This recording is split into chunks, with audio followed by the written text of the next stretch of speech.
안녕하세요. 시한폭탄입니다. 오늘은 후가공 없는 패키지는 없다라고 할 만큼 패키지 디자이너들에게 정말 중요한 또 한 가지 후가공에 대해서 알려드리려고 합니다. 후가공이란 무엇이냐 하면 말 그대로 박스에 모든 컬러 인쇄가 들어간 후에 그 위에 올라가는 공정을 말하는데요. 또 다른 방법으로 디자인을 표현할 수 있는 공정이기도 합니다. 후가공 종류에는 여러 가지가 있는데 대표적으로 금박, 음박, 홀로그램박처럼 박 등이 있을 거고요. 그 다음에 부분 유광, 부분 에폭시 유광, 양각, 음각, 형압, 그 다음에 금지나 은지에 사용하는 애칭 등으로 크게 볼 수 있습니다.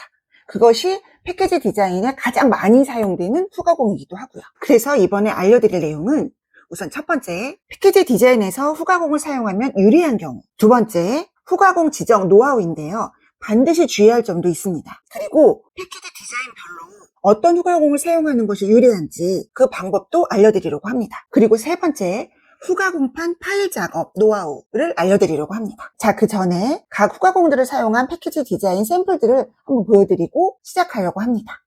우선 이 제품을 보여드릴 건데요. 이거는 금박과 에폭시 엠보 유광이 들어간 패키지입니다. 금박은 금방 알아보시겠죠. 그런데 여기서 보이시나요? 여기 자잘한 텍스트들, 이 텍스트들이 에폭시 엠보 유광으로 들어가진 후가공을 가진 패키지입니다. 인쇄는 단 1도르만 들어가져 있고요. 후가공 금박과 에폭시 엠보 유광만으로 완성한 패키지라서 굉장히 심플하고 실제는 더 고급스럽게 표현된 패키지였어요. 여기서 이 자잘한 글씨들을 형압이 아닌 에폭시 엠보 유광으로 사용한 이유는 조금 후에 알려드리겠습니다. 아주 중요하거든요. 요거는 공정이 좀 여러 가지 들어가 있는 패키지였어요. 이거는 컬러 인쇄 위에 우선 금박이 들어가 있습니다. 그 다음에 여기 반짝거리는 부분이 보이시죠? 이 반짝거리는 부분은 전체 무광 코팅의 부분 유광 코팅. 그리고 요 패턴들이 약간 올록볼록 볼륨감이 보여집니다. 이것은 양각 형압이 아니라 이 반짝이는 부분을 눌러준 음각 형압의 후가공이 들어간 것입니다. 자, 요거는 금지 패키지인데요.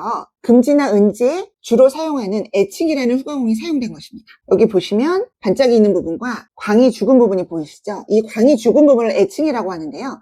이렇게 광을 죽여서 자잘한 모래알처럼 표현을 하는 것입니다. 금지나 은지에는 주로 애칭을 사용합니다. 안 할 경우 너무 반짝이거나 그 표현력이 이쁘지 않기 때문에 사용하는 방법인데요. 요것도 이따 설명을 다시 또 드리겠습니다.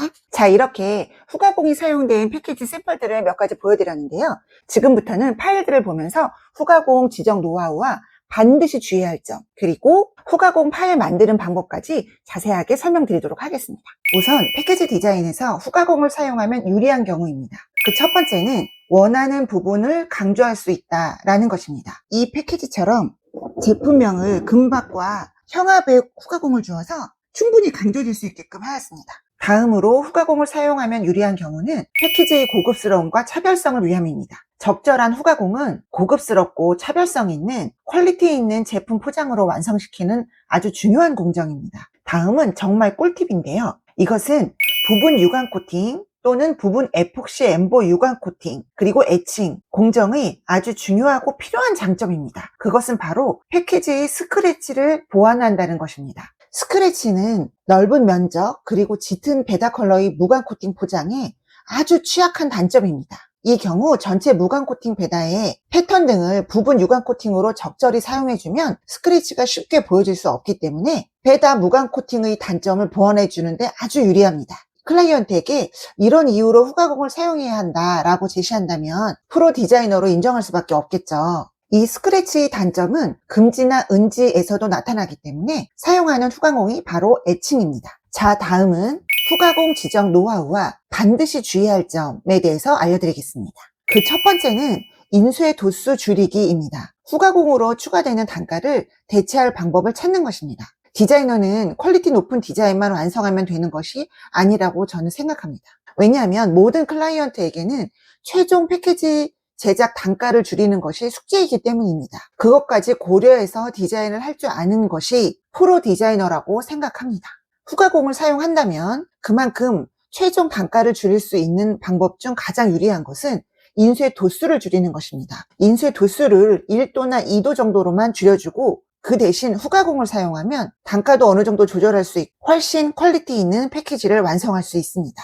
그런데 여기서 주의할 점 한 가지는 CMYK 원색 인쇄가 반드시 필요한 사진 또는 컬러 일러스트가 포함되는 디자인에서는 인쇄 도수를 줄이는 것은 한계가 있기 때문에 디자인의 퀄리티를 위해 후가공을 추가하고 싶다면 반드시 클라이언트와의 충분한 상의가 필요합니다. 왜냐하면 제작 단가와 밀접한 관계가 있기 때문이겠죠. 자, 이제 아무나 안 가르쳐주는 프로들만 아는 노하우이자 반드시 주의할 점에 대해서 알려드릴 텐데요. 이것은 정말 기억해 두시길 바랍니다. 자, 그것은 바로 볼륨감을 주는 후가공인데요. 양각 형압이 있고요. 에폭시 엠보 유광이 있습니다. 이 두 가지의 적절한 사용 방법을 알려드리겠습니다. 이 예시와 같이 코팅면에 작은 텍스트 또는 가는 선 등을 볼륨을 주기 위해서 형압 처리를 하면 이렇게 코팅이 들뜸 현상이 나타납니다. 그래서 굉장히 지저분한 결과를 얻게 되죠. 그럼 이런 경우 무엇으로 대처할 수 있느냐? 그것이 바로 부분 에폭시 엠보 유광 코팅입니다. 부분 에폭시 엠보 유광 코팅은